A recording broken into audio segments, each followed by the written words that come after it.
Sir ఒకసారి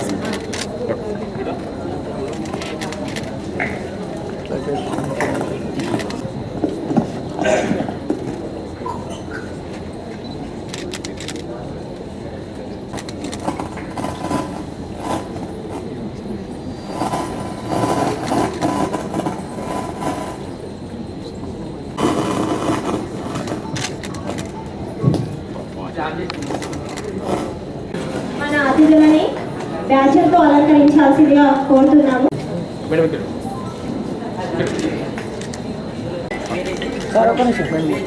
అదేవిధంగా మన కోరుట్ల ఎమ్మెల్యే గారు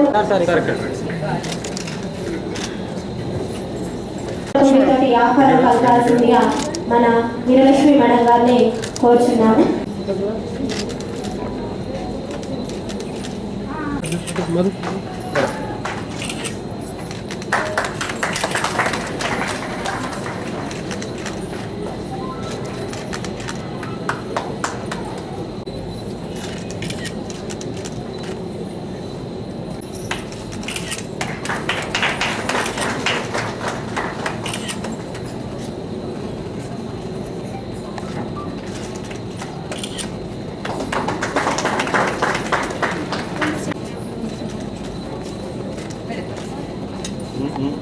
విషయం కావచ్చు అండ్ హస్బెండ్ విషయంలో కావచ్చు, అన్ని చేస్తూ కూడా మనం జాబ్ చేసే వాళ్ళ మహిళలు పెద్ద పెద్ద పొజిషన్లో ఉన్నారు. కానీ ఒక నార్మల్ స్త్రీ కూడా పొద్దున లేచినప్పటి నుంచి పడుకున్నంత వరకు కూడా మన ఇంట్లో జాబ్ చేస్తూనే ఉంటారు. చాలా ఓపిక అంటే ఓపిక, భూదేవితో సమానం అని చెప్పేశారు ఒక మహిళని.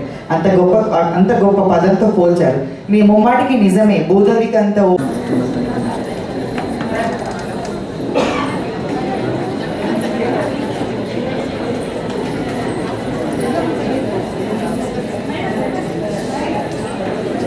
లేకుండా రేప్ చేయడం, సామూహికంగా అత్యాచారం చేస్తే వాళ్ళకి శిక్షాకాలం 10 సంవత్సరాలు. అండ్ సెక్షన్ ఆడవారిని హింసించడం, అశ్లీల వీడియోలు చూపించడం, వారితో తీసుకున్న ఫోటోలను బహిర్గతం చేయడం, పదే పదే వేధిస్తే 3 నుండి 5 సంవత్సరాలు వారి శిక్షను అనుభవిస్తారు. 5వది బైగామి సెక్షన్ 4 ఉన్నప్పుడు అది తన మొదటి భార్య రుజువు చేస్తే దీనికి శిక్షాకాలం 7 సంవత్సరాలు.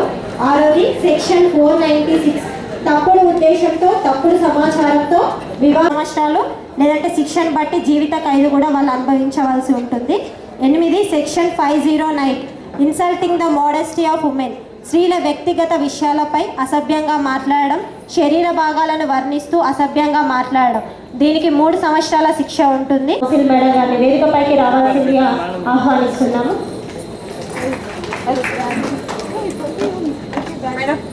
మేడం గారిని యాసిడ్ అటాక్ దీనికి 10 సంవత్సరాలు లేదా శిక్షను బట్టి జీవిత ఖైదు.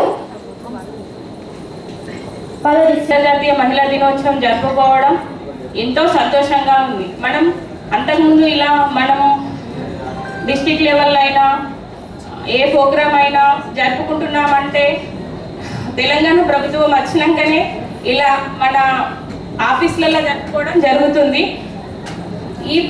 ఆ ప్రభుత్వం మస్తు ఎంకరేజ్ చేసింది. ఇప్పుడు కూడా మహిళలను ముందంజలో ఉంచడానికి అన్ని విధాలలో అందరూ ఆదుకోవడానికి మనం ఏదైనా ముందుకెళ్తామంటే మహిళలు లేనిది ఏదైనా మనగడ లేదు.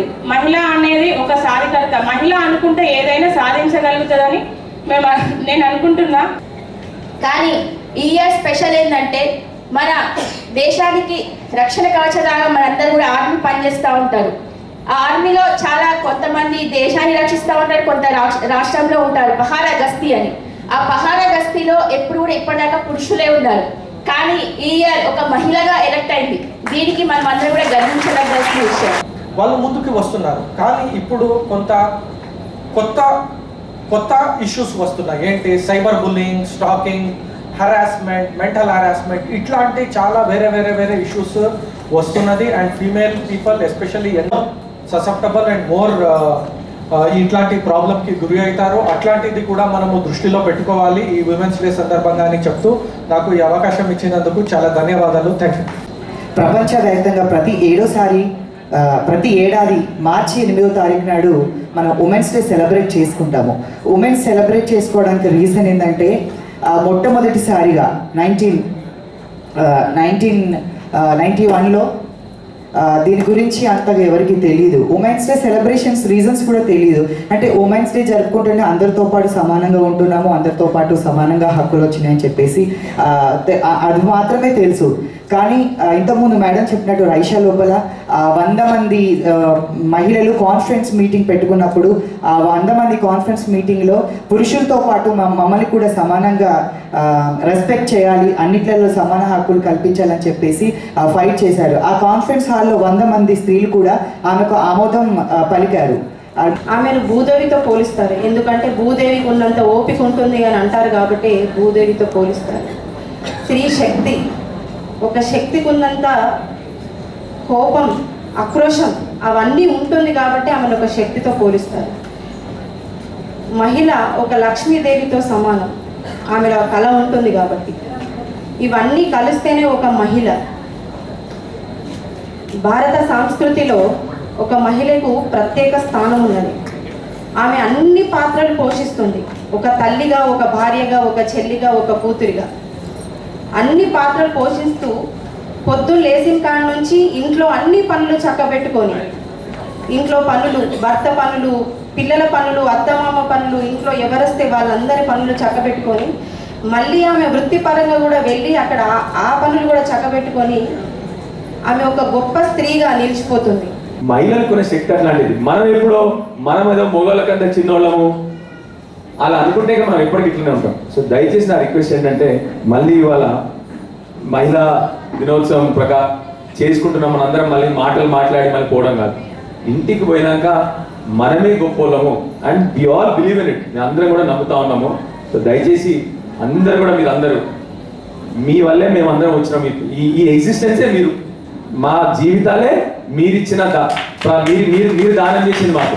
సో మీరెక్కడో ఇన్ఫీరియర్ ఎవరు వచ్చి మీరు రక్షించాల్సిన అవసరం లేదు, మీరే మమ్మల్ని రక్షించాలని మిమ్మల్ని కోరుతూ మీ అందరికీ మళ్ళీ మహిళా దినోత్సవ శుభాకాంక్షలు చెప్తూ బ్రహ్మాండంగా మహిళా దినోత్సవాన్ని జరుపుకోవడం జరిగింది. అయితే ఈనాడు రేపు శివరాత్రి కాబట్టి, సెలవు కాబట్టి ఒకరోజు ముందుగానే ఇక్కడ ఐడిఓస్లో ఏర్పాటు చేయడం జరిగింది. చాలా విషయాలు చాలా మంచిగా వేదిక పైన ఉన్న మా మహిళా ప్రజాప్రతినిధులు, మా జెడ్పీటీసీ గారు కావచ్చు, మున్సిపల్ చైర్మన్ గారు, మా కౌన్సిలర్ అందరూ మాట్లాడడం. అదేవిధంగా మా దివాకర్ గారు మంచి ఒక కథ చెప్పి తమ్ముడు నాకు ఇంట్లో ఫుల్ డామినేషన్ ఉంటుందో మంచిగా ఇచ్చినట్టు చెప్పిండు. కొందరు చెప్తారు కొందరు చెప్తారు కానీ అతనికి వల్ల అయితే డామినేషన్ ఉంటుంది, లేకపోతే అట్లీస్ట్ పూర్తి స్థాయిలో సహకారం అయితే ఉంటుంది. సో ఇంట్లో ఒక మహిళా సహకారం లేని ఏ భర్త కూడా ముందరికి వెళ్ళలేడు. ఆ విషయానికి వస్తే అందరం కూడా అంతే. ఈరోజు నేను ఈ స్థానంలో ఉన్నా అంటే 100%, ఎందుకంటే మా భార్య సహకారం ఉంటుంది. తల్లి పిల్లల ఆరోగ్యం గురించి ప్రభుత్వం తీసుకుంటున్న చర్యలను చాలా సవివరంగా చెప్పారు. మరొక అడుగు ముందుకు పోతే వాళ్ళ విద్య విషయంలో ఎన్నడూ లేనని గురుకుల పాఠశాల, ముఖ్యంగా బీద బడుగు బలైన వర్గాలు, గ్రామాల్లో ఉన్నవారు, మైనారిటీలు ఎస్పెషల్. అసలు అమ్మాయిలు ఏదో ఉర్దూ మీడియం చదువుకొని అక్కడక్కడ అయిపోయింది. ఇవాళ ఎన్ని రెసిడెన్షియల్ స్కూల్స్ ఈక్వల్గా ప్రతి కాన్స్టిట్యున్సీకి, బీసీలకు కావచ్చు, ఎస్సీలకు కావచ్చు, మన మైనారిటీలకు రెసిడెన్షియల్ స్కూల్ ఒక్కొక్క స్కూల్లో 500 నుంచి 600 మంది బ్రహ్మాండం చదువుకొని వాళ్ళ పైకి వస్తూ ఉన్నారు. ఎంత చెప్పినా తప్పే. మరి మహిళలపై వనరులు వెచ్చించండి అన్నారు. అట్లనే ఇప్పుడు కొత్త ప్రభుత్వం వచ్చింది, మహిళల పైన బాగా వెచ్చిస్తామని చెప్పి ప్రతి మహిళకు నెలకు 2500 ఇస్తామన్నారు, పాతకు 2000కు 4000 ఇస్తామన్నారు. ఇక చాలా చెప్పారు. తప్పకుండా వెచ్చించాల్సిన అవసరం ఉన్నది, వెచ్చించాలి. ఇలా దాదాపు 1 కోటి పైన 1,30,00,000 మహిళలు ఉన్నారు. వాళ్ళందరూ కూడా చెప్పిన మాట ప్రకారం వనరులు వెచ్చించి వాళ్ళ సాధికారులతో ఒక ఆసననే కాకుండా వాళ్ళ కాలం మీద వాళ్ళు నిలబడే విధంగా కూడా చూడాల్సిన అవసరం ఉన్నది. అందుకని గత ప్రభుత్వం సెల్ఫ్ హెల్ప్ గ్రూప్స్ మనం బలోపేతం చేయాలనే భావనతో వివోఎల్ కావచ్చు, రిసోర్స్ పర్సన్స్ మున్సిపాలిటీలో కావచ్చు, ఏనాడు కూడా వాళ్ళకు కూడా ప్రభుత్వ పక్షాన ₹1 కూడా వచ్చేది కాదు. కానీ తెలంగాణ రాష్ట్ర తొలి ముఖ్యమంత్రి కేసీఆర్ గారు మాత్రం అటు మహిళా సంఘాలను బలోపేతం చేస్తేనే వాళ్ళ కాలం మీద వాళ్ళు నిలబడతారు, సెల్ఫ్ హెల్ప్ గ్రూప్స్ బలోపేతం చేయాలని చెప్పి అటు వివోఎస్కు ఆర్పీఎస్ కూడా గౌరవ వేతనం ఇవ్వడం జరిగింది. ఇంటర్నేషనల్ ఉమెన్స్ డే సందర్భంగా మనం మాట్లాడుకుంటే 1909లోనే UN 1909లోనే యునైటెడ్ నేషన్ ఇంటర్నేషనల్ ఉమెన్స్ డేగా మనం ఫస్ట్ టైం మనం సెలబ్రేట్ చేసుకోవడం జరిగింది. కానీ ఉమెన్స్ కి సంబంధించిన అంటే ఎక్కువ ఊపు ఎప్పుడు వచ్చిందంటే 1917లో రష్యన్ రెవల్యూషన్ అప్పుడు మహిళకి ఉండే శక్తిని వాళ్ళు గ్రహించి మహిళల సపోర్ట్ తీసుకొనే అది రెవల్యూషన్ అనేది సాధ్యమని అప్పటి నుంచి చాలా విస్తృతంగా ప్రతి దేశంలో కూడా ఇంటర్నేషనల్ ఉమెన్స్ డే చాలా పెద్ద స్థాయిలో జరుపుకోవడం జరుగుతుంది.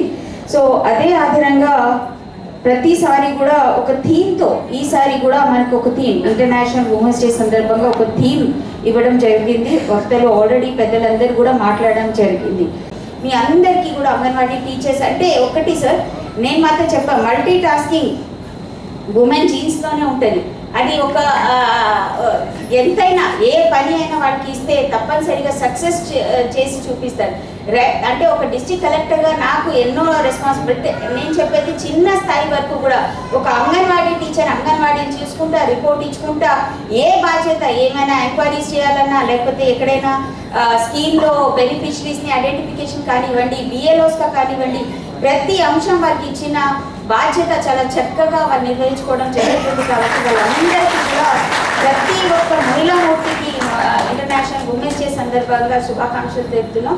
అదేవిధంగా మన నైతిక బాధ్యత సోషల్ రెస్పాన్సిబిలిటీని కూడా దయచేసి ప్రతి క్షణం మనం గుర్తుపెట్టుకొని ముందుకెళ్లాలని కోరుకుంటూ నాకు ఈ అవకాశం ఇచ్చిన, అదేవిధంగా ఇన్విటేషన్ యాక్సెప్ట్ చేసి గౌరవ ఎమ్మెల్యే కోరుట్ల గారు, ఎమ్మెల్యే గారు జగిత్యాల్ గారు, అదేవిధంగా చైర్పర్సన్ గారు, జెడ్పీటీసీ గారు, అదేవిధంగా ఒక చక్కని కార్యక్రమం కొత్త ఫస్ట్ ప్రోగ్రామ్ అయినా చాలా చక్కగా డిడబ్ల్యూ గారు నిర్వహించారు. So thank you for that and thank you for accepting the invitation to come here. Thank you.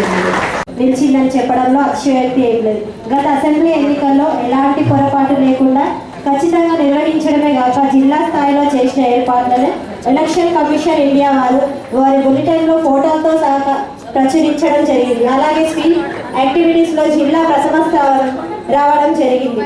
దీనికి గాను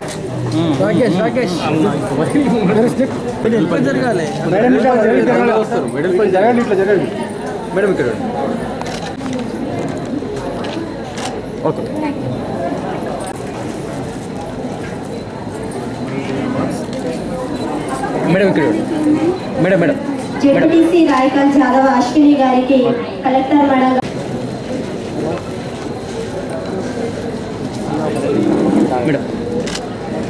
celebration 2024 list of best women employed for facilitation on 7th March 2024. Madam. G. Chaitanya Senior, P. Rajita M. Accountant, Civil Supplies Corporation.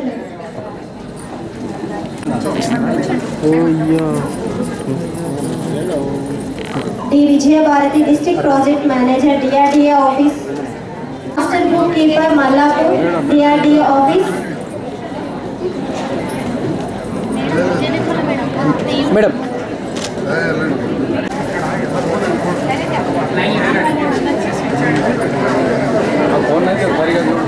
Madam okay madam CH Vijay Nirmala. Me photo మంచిగా